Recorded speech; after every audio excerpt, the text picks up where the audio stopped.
नेट्याम की डेथ के बाद अब सली परिवार मेटकाइना वासी बन गए। कहते हैं सभी के शोक मनाने का तरीका अलग होता है। लोआक के मन में वही बात रह गई कि उसका भाई उसी के कारण मारा गया। इस तरह सभी इसी दुख में डूब गए। नितिरी नियताम के गीत गाकर शोक मनाया करती तो वहीं जेक शांत रहकर अपना काम किया करता। वह शिप से लगातार हथियार इकट्ठे करता रहा, जहाँ पर उसे नितिरी का टूटा हुआ धनुष भी मिलता है, जिससे कि वह लोआक को नितिरी से दूर रखने की बात करता है। यहाँ माना जाता है लोहे की चीजें उनके मन में खोट पैदा करती है, इसलिए जब रोनाल जेक को हथियार इकट्ठा करते देखती है तो वह उसे पसंद नहीं आता। वह जेक को इस समय नितिरी का साथ देने को कहती है। टुनुवारी भी उससे कहता है हमने उनके एक शिप को डुबोया है तो वे सभी हमसे डरते होंगे, और वैसे भी तुम्हें इस समय टुरुक माक्टो की सवारी करनी चाहिए जिसकी हमें सबसे ज्यादा जरूरत है। पर जेक को यहाँ पर पता होता है कि वे लोग वापस जरूर आएंगे, तो वह उनका सामना तीर भाले से तो नहीं कर सकता, इसीलिए वह सारे वेपन्स इकट्ठे कर रहा होता है। और रही बात टुरुक माक्टो की, तो खूंखार जानवर की सवारी आपको खुद खूंखार बना देती है, इसलिए वह इससे साफ मना कर देता है। उस हादसे के बाद इंसानों शिप के मलबे की जांच कर रहे होते हैं, तो वही माइल्स का मानना होता है कि जेक अभी भी जिंदा है, तो वह उसे पकड़ने के लिए और वह उसे पकड़ना चाहता है, जिसलिए वह एक और शिप की मांग करता है। लेकिन जनाब पहले ही एक शिप बर्बाद कर चुके हैं, इसलिए जनरल तो उससे गुस्सा होती है और इससे साफ मना कर देती है। पर माइल्स किसी की कहाँ मानने वाला था। नितिरी उस हादसे के बाद टूट सी गई। न उसके पास कोई खास वजह और न ही उसके बाबा का धनुष था। उसकी उम्मीद थी सिर्फ माँ एवा पर, तो दूसरी ओर जेक का माँ एवा पर विश्वास डगमगा गया। पाइकान ने सभी की जान बचाई, पर वह अभी भी आउटकास्ट है। उसी रात अचानक स्पाइडर की मास्क की बैटरी एंड हो जाती है और उसे सांस लेने में प्रॉब्लम होने लगती है। तब ढूंढने पर बेहद मुश्किल से जेक को उसका मास्क मिलता है और वह बच पाता है। अगली सुबह विंड ट्रेडर्स वापस आते हैं, जो कि बड़े बड़े फ्लाइंग कीचर्स पर सवारी करते हैं, जिनका काम पेंडोरा के अलग अलग क्लेन के बीच ट्रेवल एक्सचेंज करना है, और उनका लीडर पेलाक होता है। पिछली रात के हादसे के बाद जेक फैसला करता है कि स्पाइडर नॉर्म के साथ रहेगा, क्योंकि वो इनके साथ ज्यादा समय तक नहीं रह सकता। उनके पास उतने साधन उपलब्ध नहीं। पर उनके इस फैसले से बाकी बच्चे नाराज हो जाते हैं, तो जेक उन्हें खुश करने के लिए अपने साथ चलने को कहता है। अब वह पेलाक को बताता है कि वे सभी उनके साथ स्पाइडर को छोड़ने आने वाले हैं, जिससे कि वह थोड़ा घबरा सा जाता है, क्योंकि उन सभी को टुरुक माक्टो का डर होता है। तब जेक उसे आश्वासन देता है कि तुम्हें डरने की कोई जरूरत नहीं, क्योंकि वह टुरुक माक्टो की सवारी नहीं करता है, और अगर वह गलती से आ भी गया तो खुद जेक उसकी सवारी करेगा। पर इससे बड़ा खतरा तो मांगवान लुटेरों का था, जो कि लगातार अपना आतंक फैलाए हुए हैं, और इसी डर के साथ वह अपनी यात्रा शुरू करते हैं। शुरुआत में तो सब कुछ ठीक होता है, उन्हें कोई भी प्रॉब्लम नहीं होती, पर जिस बात का डर था आगे वही हुआ। मांगवान कबीला, जिसे कि ऐश क्लेन भी कहा जाता है, आधे रास्ते पर उन पर हमला कर देती है। तब जेक उनसे लड़ता है और वह लोआक से अपनी बहनों को संभालने को कहता है, पर लोआक इसे वह पल मानता है जबकि वह खुद को साबित कर सकता है। वह जाकर ऐश के लोगों से लड़ता है। मांगवान के लीडर वरांग से लड़ते हुए नितिरी घायल हो जाती है। वह कबीला सभी को तबाह कर देता है और एक एक कर मेटकाइना वासी मारे जाते हैं। यहीं पर हम नोटिस करते हैं कि वारांग उनकी पावर छीनकर उनको मारती है और उनका कुरु भी काट दिया जाता है, जिसे कि यहाँ पर मौत से भी बदतर माना जाता है। सभी बच्चे अब जेक से अलग होते हैं, तो वहीं स्पाइडर का मास्क कब डिस्चार्ज होने वाला था। वारंग उनका लगातार पीछा करती है, पर वे नदी के सहारे वहाँ से भाग निकलते हैं। अब जेक सभी बच्चों को ढूंढ रहा होता है, पर उसे कोई भी नहीं मिलता। तभी माइल्स वहाँ पर पहुंचकर उसे पकड़ लेता है। जेक माइल्स को जिंदा देखकर हैरान रह जाता है, क्योंकि उसने अपने हाथों से उसे मारा था, लेकिन माइल्स इतनी आसानी से कहाँ मरने वाला था। तब जेक उसे बताता है स्पाइडर खतरे में है, क्योंकि उसका दूसरा फुल्ली चार्ज मास्क यहीं पर पड़ा हुआ है। तब जेक उनकी हेल्प को तैयार हो जाता है और माइल्स को भी उसकी बात माननी पड़ती है। लो ऑक्सीजन के कारण स्पाइडर की हालत काफी खराब हो जाती है और सभी बच्चे हड़बड़ा जाते हैं। तब किरीमा एवा से हेल्प मांगती है और उसी समय उसके चारों ओर घूमने लगते हैं, तो किरी स्पाइडर को वहीं पर लेटा देती है और नावी के उस रिचुअल को फॉलो करने लगती है। पर बीच में ही किरी को फिर से दोहरा पड़ जाता है। तब लोआक उसे बीच में ही रोक देता है। तब किरी को लगता है कि स्पाइडर मारा गया और वह रोने लगती है, पर उसके कुछ ही सेकंड बाद स्पाइडर उठ जाता है और वह बिना मास्क के भी आसानी से सांस ले पा रहा होता है। यह देखकर सारे बच्चे भी बेहद खुश होते हैं, पर यह खुशी ज्यादा देर तक नहीं टिकने वाली थी। वारंग उन तक पहुंच जाती है और सभी को पकड़ लेती है। यहाँ पर आते ही उसकी नज़र सीधे स्पाइडर पर जाती है। आकाशवासी, जिनके लिए पेंडोरा की हवा तो जहरीली है पर वह अभी भी यहाँ पर जिंदा था, तो वह उससे पूछती है, आखिर तू यहाँ पर जिंदा कैसे है? जिसका जवाब देते हुए किरी कहती है, ये एवा की मर्जी है। पर एवा का नाम सुनते ही वह बौखला उठती है और हम लोग समझ पाते हैं कि वह माँ एवा से बेहद नफरत करती है। पर उसकी दिलचस्पी इस समय गन पर ज्यादा होती है, इसलिए वह लुआक से उस गन को चलाने को कहती है ताकि वह उस आग को फिर से देख सके, लेकिन वह इससे सीधे मना कर देता है। पर इसी समय माइल्स और जेक बच्चों को ढूंढते हुए वहाँ पर पहुँच जाते हैं और अब वे भी उनकी कैद में होते हैं। जब वारंग माइल्स की पावर छीन रही होती है तब वह समझ पाती है कि माइल्स काफी ताकतवर है। वह माइल्स से गन चलाने को कहती है। तब माइल्स उनकी बात मानता है और उसे गन चलाना सिखाता है। पर जब वह गन चलाना सीख जाती है तो ये लोग उसके किसी काम नहीं होते, तो वह सभी को बलि के लिए अपने साथ ले जा लेती है। एश क्लेन, जो कि आग को मानते हैं, उसके चारों ओर घूमकर जश्न मना रहे होते हैं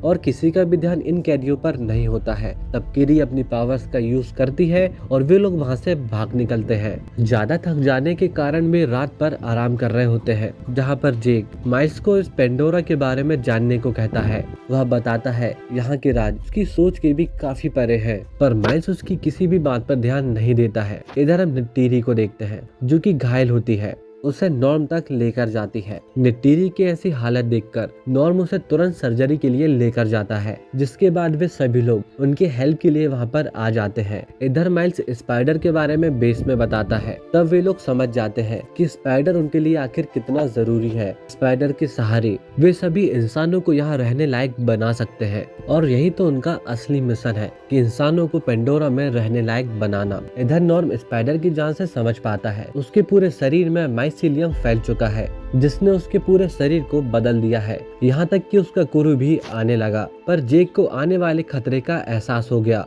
किरी माँ एवा से बार बार बात करने की कोशिश करती है, पर माँ एवा उसकी बात नहीं सुनती और इसी बात से वह बहुत ज्यादा परेशान हो जाती है। तब जेक उसे सच्चाई बताता है, उसका कोई भी बायोलॉजिकली पिता नहीं है, वह ग्रेस के अवतार से जन्मी ठीक ग्रेस की ही तरह है। तभी नॉर्म उसे आगाह करता है कि वह वापस कभी उनसे जुड़ने की कोशिश करती है तो वह मारी जाएगी। तब जेक फैसला करता है कि स्पाइडर उन्हीं के साथ रहेगा ताकि आरडीए उन तक न पहुंच सके। उधर आरडीए टोलकुन का शिकार लगातार जारी रखती है। टुनुवारी इसकी खबर जेक को देता है। आउटकास्ट पायगान टोलकुन के शिकार के कारण लगातार बाकियों को भड़का रहा होता है। इसको लेकर सभा बुलाते हैं। यहाँ पर बार बार नियम तोड़ने के कारण उसे समंदर से ही बेदखल कर दिया जाता है। यहाँ पर लुआक सभी को समझाने की कोशिश करता है कि पायकान ने हमेशा ही सबकी हेल्प की है, पर उसकी बात कोई नहीं सुनता है। जेक भी उसे वहाँ से लेकर बाहर चला जाता है और एक बार फिर उनके बीच बहस हो जाती है। इस तरह उनके रिश्ते और भी ज्यादा बिगड़ते हैं। इन सभी हादसों के कारण निट्टीरी इंसानों से बेहद नफरत करती है और अब स्पाइडर भी सभी नावी वासियों के लिए एक बड़ा खतरा बन गया था, इसीलिए वह उसे मारने के बारे में सोचने लगती है।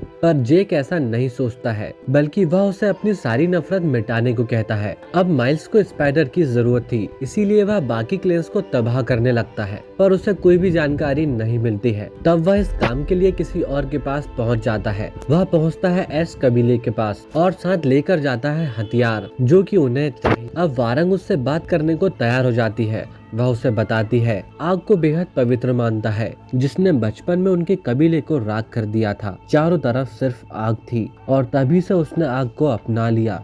उन्होंने माँ एवा से प्रार्थनाएं की, उन्हें हेल्प के लिए बुलाया, लेकिन वह नहीं आई और तभी से वे माँ एवा से नफरत करने लगे, जो कि समय के साथ बढ़ती चली गई। अब माइल्स वारंग के हाथ में हथियार सौंप देता है और बदले में वह उसकी हेल्प के लिए रेडी भी हो जाती है। अब निट्टीरी ठीक हो जाती है और लुआग, जिसने की निट्टीरी का धनुष जोड़ दिया था, वह उसे वापस कर देता है और वह पायकान से मिलने निकल जाता है ताकि वे टोलकुन के समागम के पहले सभी को सचेत कर सके, जिसके पीछे टिसीरिया और आनु भी निकल जाते हैं। अब वारंग अपनी पावर से स्पाइडर का पता कर लेती है और उसे पकड़वा देती है और माइल्स अपने सोल्जर्स के साथ मेटकाइना कबीले के सामने पहुंचता है। अब सारा कबीला उसके निशाने पर होता है। तब मजबूरी में जेक को सामने आना पड़ता है। माइल्स उसे पकड़कर अपने बेस लेकर जाता है। अब यहाँ पर इंसानों की संख्या बहुत ज्यादा थी, पर जनरल वारंग और उसके साथियों को देखकर नाखुश होती है। अब आरडीए स्पाइडर पर कुछ टेस्ट करता है। आ जाता है जब गहरे समंदर के जीप सियांग तुम्हारे पास आए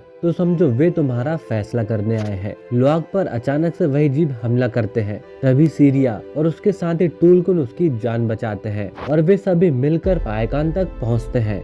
पायकान काफी निराश होता है क्योंकि इंसानों ने टुलकुन का बेहद बुरा हाल किया और वे लोग होने वाले संगम के दिन उन पर हमले का प्लान कर रहे होते हैं, पर डॉक्टर कार्बिन इसके खिलाफ होता है। अगले दिन सुबह जेक को मारने के ऑर्डर्स दिए जाते हैं। जेक एक बार फिर माइल्स को समझाने की कोशिश करता है कि असली माइल्स तो मर चुका है, ये सब उसकी यादें हैं, पर वह जेक की बात नहीं सुनता है। इधर नितेरी जेक को बचाने का फैसला करती है और वह भेष बदल कर वहाँ तक पहुँच भी जाती है। इधर डॉक्टर कार्बिन एक बुलडोजर के सहारे उस केबिन को तोड़ देते हैं और जेक वहाँ से भाग निकलता है। जेक और स्पाइडर दोनों को यहाँ से बाहर निकालती है। तभी जेक उन्हें रास्ते में ही रोक देता है। उसने उस बेस में लोगों की भीड़ देखी और उसने आने वाले खतरे को अच्छे से भांप लिया। वे स्पाइडर के सहारे इंसानों को यहाँ रहने लायक बना लेंगे और जल्द ही पेंडोरा तबाह हो जाएगा, यानी स्पाइडर हर हालत में मारा जाएगा, यानी स्पाइडर का मरना तय है। इसीलिए वह खुद स्पाइडर को मारने का फैसला करता है, लेकिन जब वह ऐसा करने जाता है तो ऐसा नहीं कर पाता है। इवन निट्टीरी भी अपनी गलती स्वीकार करती है। जब रास्ते बंद होते हैं तो कहीं न कहीं उम्मीद तो होती ही है जो तुम्हें वापस उसी जगह लेकर आती है। जेक एक बार फिर टुरुक मागटू के पास जाता है, नई उम्मीद और विश्वास के साथ उड़ान भरता है अपने पेंडोरा के लिए। सारे कबीले फिर एकजुट हो गए, जिसके बाद टुरुक मागटू हेल्प के लिए टुलकुन माताओं के पास गया, उन्हें आने वाले खतरे से आगाह किया। तभी पायकान वहां पर आता है और लुआक सभी को बताता है पायकान उन्हें बचाने आया, पर सभी पहले ही मारे गए, लेकिन उनमें से एक बच गई, जिसकी हालत देखकर उनका दिल पसीज जाता है। लेकिन उन्होंने कहा वे सिर्फ इस पर चर्चा करेंगे और अंत में वे उनके हेल्प को आ जाते हैं। वे लोग प्लान करते हैं बूढ़े पायकान सबसे पहले हमला करेंगे, तो वहीं माइल्स की हरकतों के कारण उसे डिसमिस कर दिया जाता है। जेक अपने बहनों की जिम्मेदारी लुआक पर दे देता है और कहता है अगर वे लोग वापस ना आए तो वह उन्हें लेकर कहीं दूर चला जाए।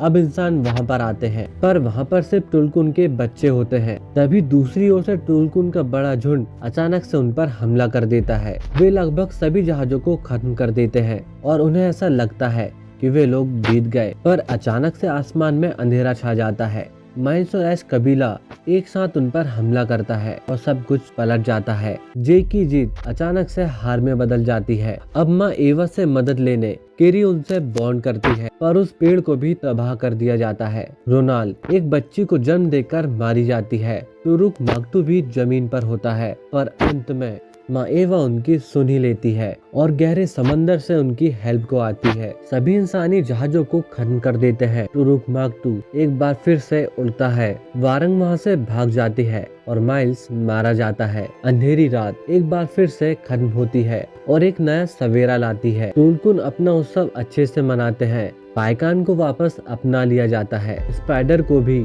नावी के पूर्वज अपना लेते हैं और अब वह नावियों में से एक है।